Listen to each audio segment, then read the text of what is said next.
सारे तीर्थ धाम आपके चरणों में, हे गुरुदेव प्रणाम आपके चरणों में। जय गुरु जी संगत जी। गुरु जी के श्री चरणों में कोटि कोटि प्रणाम और गुरु जी की प्यारी प्यारी डिवाइन संगत को भी जय गुरु जी। मैं आशा करती हूँ कि आप गुरु जी की दिव्य आभा के सभी सत्संग इस लर्निंग नेवर एंड्स चैनल के सुन रहे हैं और गुरु जी के इस चैनल को सब्सक्राइब कर रही हैं और सत्संग सभी नॉन संगत संगत सभी को सेंड करने की सेवा आप निरंतर कर रही हैं, जिससे गुरुजी मेरा आपका और अपनी सभी संगत का नॉन संगत का सभी के कष्ट दूर करें, सभी के गुनाह बख्श दे और हमेशा हमेशा हमें अपने कमल चरणों से हमेशा अपने श्री चरणों से जोड़े रखें। गुरुजी की महिमा के बारे में सभी को पता चले और हमारा गुरु परिवार ऐसे ही बड़ा होता रहे। गुरुजी हमेशा कहा करते थे कि सत्संग करने वाले का भी भला और सुनने वाले का भी भला। गुरुजी के सत्संग में बहुत ब्लेसिंग्स होती हैं, हर शब्द में गुरुजी की ब्लेसिंग्स हैं। तो प्लीज़ आप सारे सत्संग पूरा सुने, क्योंकि पूरा ना सुनने पर गुरुजी का अनादर होता है और ये हम सब ऑब्वियसली नहीं करना चाहेंगे। संगत जी, अगर आपने ये लर्निंग नेवर एंड्स गुरुजी का चैनल सब्सक्राइब नहीं किया है तो आप प्लीज़ इसको सब्सक्राइब करें और गुरुजी के प्यारे प्यारे सत्संग सुनते रहें। ये सभी सत्संग गुरुजी के फिज़िकल फॉर्म के टाइम के हैं। जैसे कि आप सभी जानते हैं 2007 में गुरुजी ने अपना चोला छोड़ दिया था और अब गुरुजी हमारे साथ अंगसंग रहते हैं लाइव फॉर्म में। और गुरुजी कहा करते थे हमेशा कि अभी मेरे इतने स्पष्ट दर्शन हो रहे हैं और बाद में तो लाइनें लगा करेंगी। और आप देख सकते हैं डुगरी मंदिर बड़े मंदिर सब में इतनी लाइनें लगती हैं कि काफ़ी टाइम लग जाता है वहाँ पर हमें आने में, और कोई भी वहाँ पर गुरुजी की मर्ज़ी के बिना नहीं जा सकता। गुरुजी कहते थे कि उसके बड़े मंदिर के आसपास से भी कोई गुज़र जाए तो भी उसको उनकी ब्लेसिंग्स मिलती है। उनकी गुणगान हम अपने शब्दों में कर ही नहीं सकते हैं। तो इसी विनती के साथ कि आप सत्संग सुने और संगत को भी सेंड करें और गुरुजी हमारे सबके कष्ट दूर करें, हमेशा हमेशा हमें अपने श्री चरणों से जोड़े रखें। इसी के साथ मैं सत्संग स्टार्ट करती हूँ गुरुजी के दिव्य मंत्र के साथ। ओम नमः शिवाय, शिवजी सदा सहाय। ओम नमः शिवाय, गुरुजी सदा सहाय। सत्संग 39 नैनीताल का निमंत्रण। ये सत्संग 39 जो प्रीवियस वीडियो में मैंने पढ़ा था उसी का शेष भाग है, पार्ट 2। वीडियो 39 की डिस्क्रिप्शन बॉक्स में लिंक ऑलरेडी है, आप सभी ने मैं आशा करती हूँ वो सुना है। तो उसी का ये शेष भाग है नरेंद्र अंकल जी का। जय गुरु जी। ओम नमः शिवाय, शिवजी सदा सहाय। ओम नमः शिवाय, गुरुजी सदा सहाय। नैनीताल का निमंत्रण।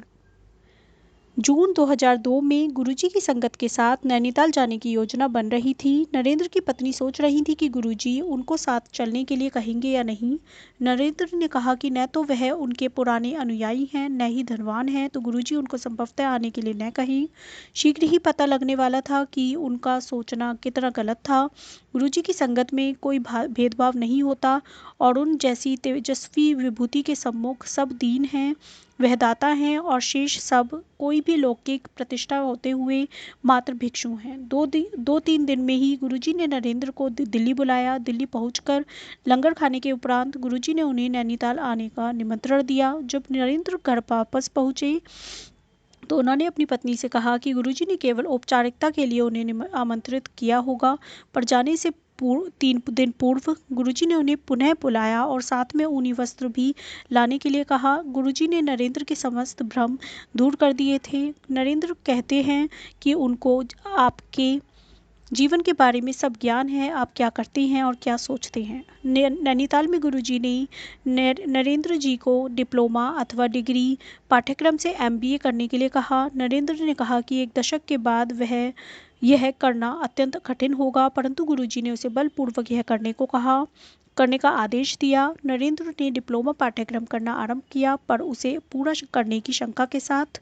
परीक्षाओं में नरेंद्र ने गुरुजी से सहायता मांगी। गुरु कृपा से उन्होंने यह 2 वर्ष में ही पूर्ण कर लिया। गुरुजी को समाचार देने गए। गुरुजी सोच रहे थे कि नरेंद्र उन्हें यह बताने का कष्ट क्यों कर रहा है। उन्होंने कहा कि परीक्षाएं तो उन्होंने ही लिखी थी और सफल रहे थे। गुरुजी की दया से नरेंद्र ने MBA भी कर लिया था। सबको आशीर्वाद। गुरुजी सबको अपना आश्रय प्रदान करते हैं। उन्हें भक्त के भूतकाल से कोई अभिप्राय नहीं है। उन्होंने पावन पवित्र विचारों की भी कोई आवश्यकता नहीं है। ईमानदारी से किया हुआ स्वावलोकन अधिक लाभप्रद होगा। सतगुरु सदाचारी और दुराचारी, अच्छे और बुरे, धनवान और निर्धन में कोई भेदभाव नहीं करते। उनकी छत्र छाया में परिवार, मित्र, संबंधी आदि सब आकर उनकी कृपा के पात्र बनते हैं। पर सतगुरु के साथ एकाकार होने के लिए स्वाभिमान को समाप्त कर उनको समर्पण करना अनिवार्य है। फिर गुरुजी अपने भक्त के जीवन पथ को ही सहज कर देते हैं और उसके बुरे कर्मों को जैसा उन्हें उचित लगे निष्फल कर देते हैं। नरेंद्र के भाई सुनील शिव के परम भक्त हैं और दोनों भाई अमरनाथ की यात्रा एक साथ कर चुके हैं। 2005 के जून मास में सुनील फिर से अमरनाथ यात्रा पर गए थे। एक स्थान पर भूस्खलन हो रहा था और ऊपर पहाड़ों से बड़े बड़े पत्थर गिरते आ रहे थे। बस एक गहरी खाई के किनारे रुकी हुई थी। सुनील ने गुरुजी को याद किया, उनका चित्र निकालकर उसके ऊपर जल डाला और उस जल को उस दिशा में छिड़क दिया जिधर से पत्थर गिर रहे थे। भूस्खलन बंद हो गया और सब यात्रियों को नवजीवन मिला। जय गुरुजी, शुक्राना गुरुजी। उसके पश्चात जब सुनील गुरुजी के दर्शन के लिए दिल्ली गए तो गुरुजी ने उन्हें संगत को यह नया अनुभव सुनाने को कहा। उनके जीवन की रक्षा करने के लिए गुरुजी ने अन्य अनेक यात्रियों को जीवन दान दिया था। यह पहला अवसर नहीं था जब गुरुजी ने सुनील को जीवन दान दिया था। वर्ष 2000 में सुनील के अपेंडिक्स की शल्य क्रिया हुई थी, पर उसके पश्चात सुनील को मूत्र नहीं आ रहा था। यह गंभीर समस्या थी। इससे संबंधित उदरशूल उनसे सहा नहीं जा रहा था। चिकित्सकों के अनुसार उनकी इस कठिनाई का मूल कारण उनकी मानसिकता थी और उन्होंने वैलियम गोलियां खाने को कहा, किंतु स्थिति में कोई सुधार नहीं हुआ। जब सुनील चंडीगढ़ में गुरुजी के पास गए तो उन्होंने 17 गिलास चाय पिलाई और 2 लंगर कराए।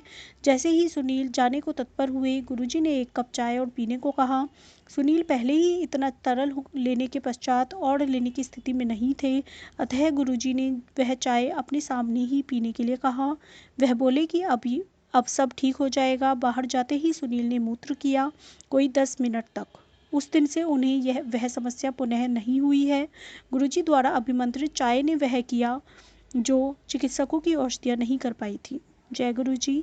1997 में एक संबंधी की बेटी मधु अस्वस्थ हो गई। उसे कुछ स्नायु संबंधित समस्या थी और उसको उदर का पक्षाघात हो गया था। वह गुरुजी की अनुयायी थी और चिकित्सा के लिए जाने से पूर्व उसने गुरुजी के दर्शन करने चाहे।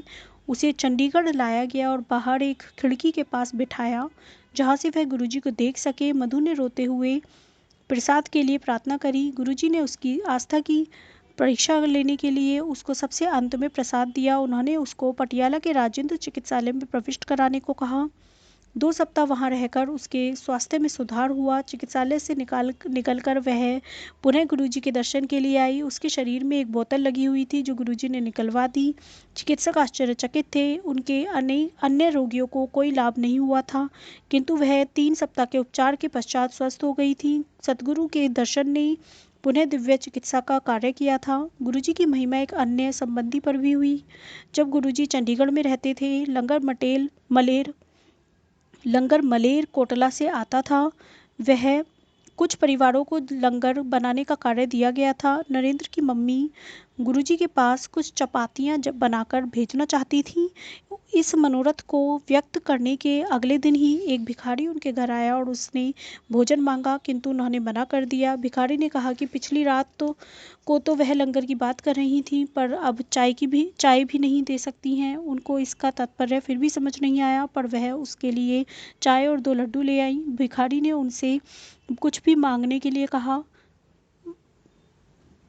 उसके इस कथन को भी समझ पाने में असमर्थ वह बोली कि उनके पास गुरुजी का दिया हुआ सब कुछ है। भिखारी ने तुरंत कल्याण होगा कहा।